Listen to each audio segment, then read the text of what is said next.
You are surrounded by liars. Every day you walk through a world of masks. You speak to your boss and he smiles. You speak to your partner and they nod. You speak to your friends and they laugh. But how much of it is real? And how much of it is a carefully constructed performance designed to manipulate you, appease you, or deceive you? Most people are blind. They listen to words, but words are the easiest thing to fake. A human being can lie with their mouth for hours, but they cannot lie with their body for even a minute. The subconscious mind is a traitor. It leaks the truth constantly. It screams what the person is actually feeling through the twitch of a muscle, the dilation of a pupil, and the angle of a foot. If you know what to look for, the world stops being a mystery and starts being a set of data points.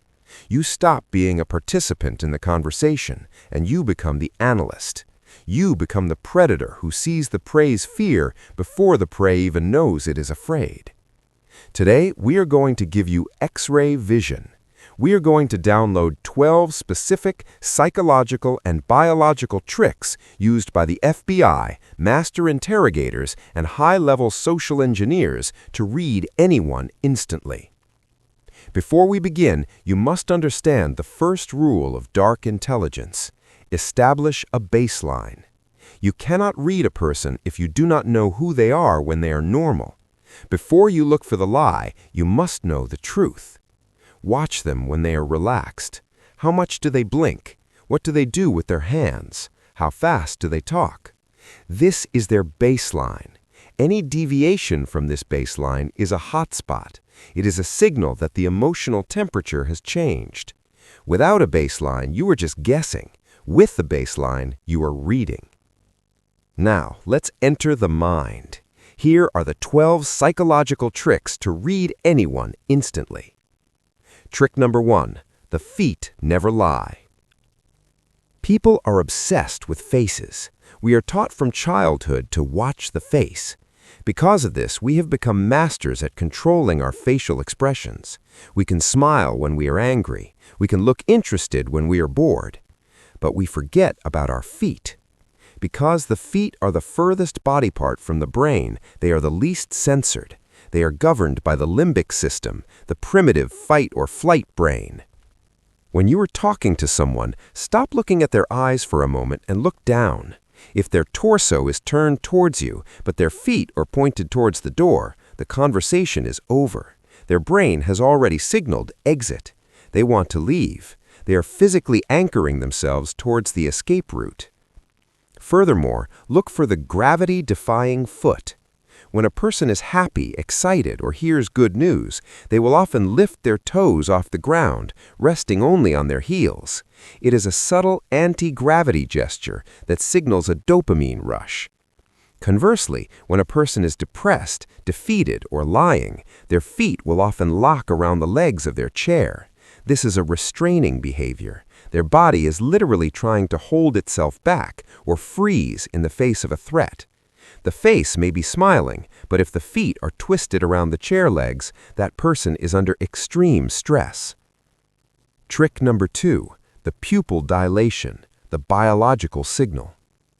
This is one of the few bodily functions that is impossible to consciously control. You cannot will your pupils to change size. When we look at something we desire, love, or are cognitively interested in, our pupils dilate or expand. They do this to let in more light so the brain can process more data about the object of interest. If you are on a date or negotiating a business deal, look at the black center of their eyes.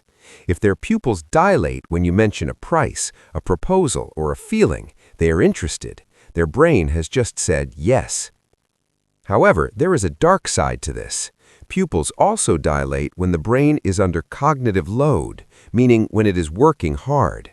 Lying takes more brain power than telling the truth. If you ask a simple question like, "Where were you last night?" and their pupils suddenly dilate, their brain is scrambling to construct a narrative. It is a red flag. Conversely, if their pupils constrict, shrink to pinpoints, it is often a sign of anger or rejection. The evil eye is biologically real. When a predator prepares to attack, the pupils constrict to sharpen focus on the kill. If you see pinpoints, back away. Trick number 3. The suprasternal notch, the neck touch. In the center of your neck, right where your collarbones meet, there is a small dip. This is the suprasternal notch. It is one of the most vulnerable parts of the human body. Just behind it lies the windpipe and major arteries. In evolutionary biology, when a human feels threatened, insecure, or afraid, their instinct is to protect the neck. Watch what happens when you ask someone a difficult question. If their hand immediately shoots up to touch their neck, adjust their tie, or play with a necklace, they are pacifying. They are self-soothing. Their brain has registered a threat, and they are subconsciously trying to protect their jugular. You will see this constantly in high-stakes poker or police interrogations. A suspect is innocent until the detective asks about the weapon. The suspect's hand drifts to their neck. They cover the notch. That is the moment the detective knows they have found the weak point. If you see the neck touch, you have hit a nerve. Press harder. Trick number 4. The lip compression, the vanishing lips. When we are confident, our lips are full and relaxed. When we are stressed, anxious, or holding back negative news, our lips disappear. We suck them inwards. This is the lip compression. It is a vestigial reflex of keeping things in.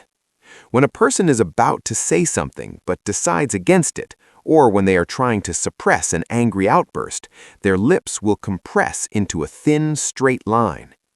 If you are pitching an idea to your boss and you see their lips disappear, stop talking. Do not keep selling. They have already rejected the idea in their mind. If you see this on a partner while you are arguing, they are holding back something vicious. They are literally biting their tongue to stop the words from coming out. Trick number 5. The direction of the gaze, accessing cues.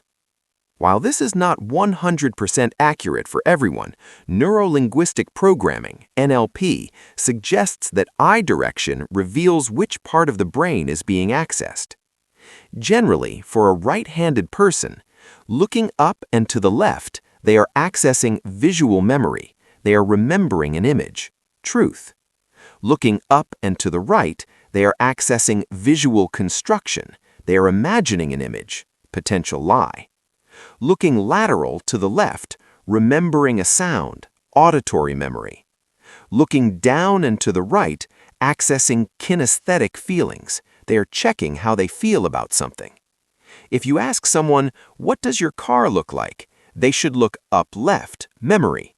If they look up right, they might be inventing a car.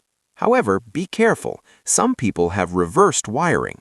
This is why you need the baseline. Ask them a truthful question first.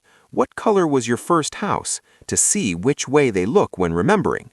Once you know their truth direction, any look in the opposite direction is a signal of fabrication. Trick number 6. The Duping Delight, the smirk. This is the most sinister micro-expression of them all. It was coined by psychologist Paul Ekman. Sometimes, when a liar successfully deceives someone, they get a rush of adrenaline and satisfaction. They feel superior. They think, "I fooled you." This feeling manifests as a very quick, fleeting smile. It is not a happy smile. It is usually asymmetrical. Just one corner of the mouth twitches upward for a fraction of a second immediately after they tell the lie.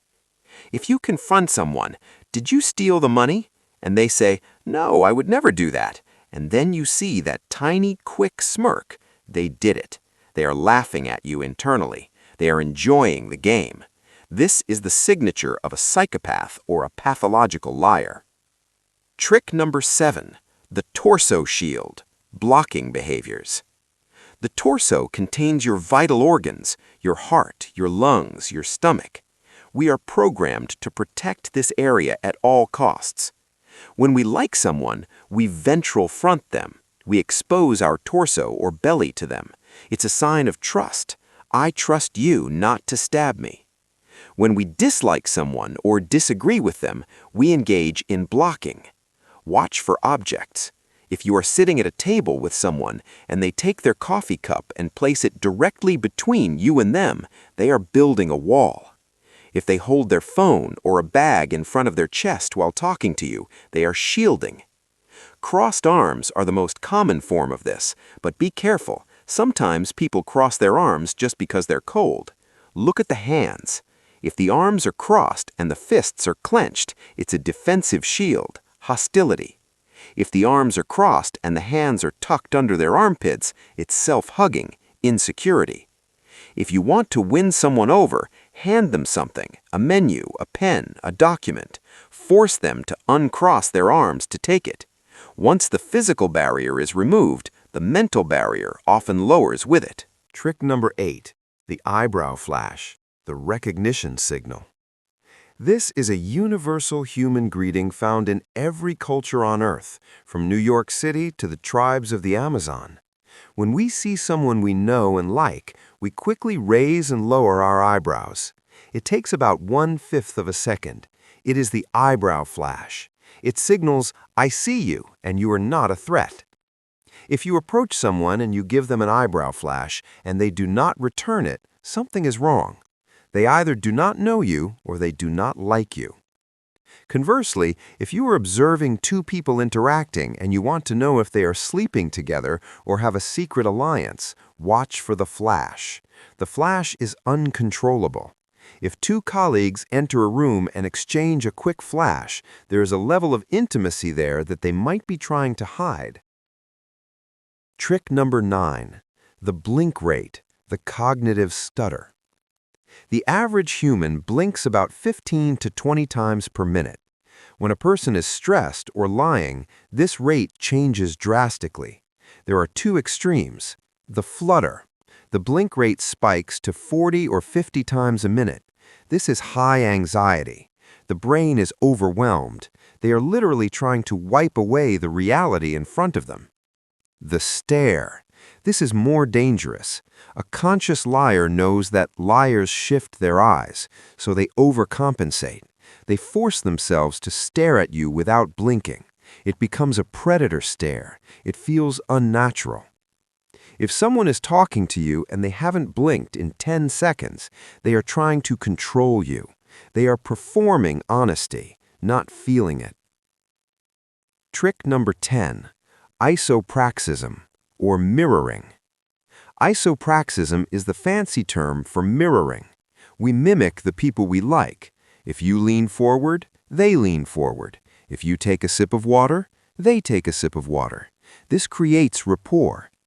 However, to read someone effectively, you must test the mirror. This is a power move. While they are talking, subtly change your posture.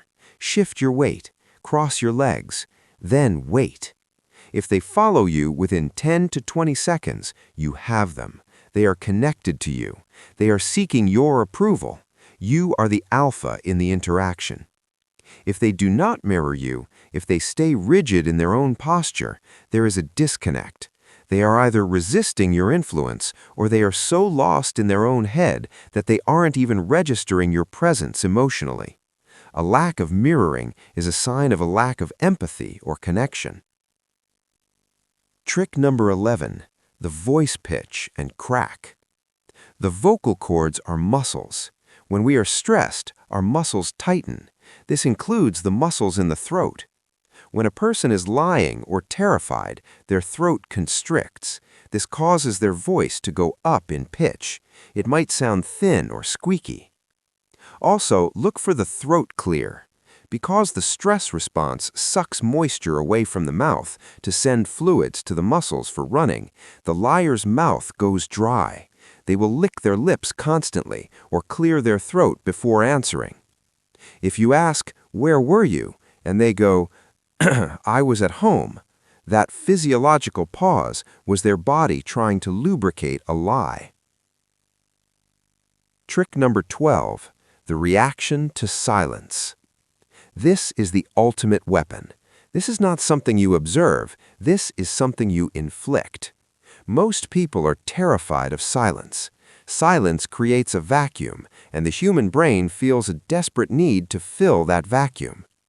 If you suspect someone is lying, or if you want to know their true feelings, ask your question, listen to their answer, and then do nothing. Keep looking at them. Maintain eye contact. Do not nod. Do not say, okay. Just wait. If they are telling the truth, they will endure the silence. They might look confused, asking, what? But if they are lying, the silence will break them. They will start talking again to fill the void. They will add unnecessary details. I was at home, watching TV. It was that new show, really boring, actually. Why are they still talking? Because your silence made them feel like you didn't believe the first answer, so they are trying to sell it to you. The more they talk after the silence, the more likely they are deceiving you. Conclusion. These 12 signs are the alphabet of human behavior. But remember, one letter does not make a word. One sign does not make a proof. You must look for clusters. If someone crosses their arms, they might just be cold. But if they cross their arms, look away, touch their neck, and turn their feet towards the door, that is a cluster. That is a screaming siren of truth. You now possess the tools of the X-ray.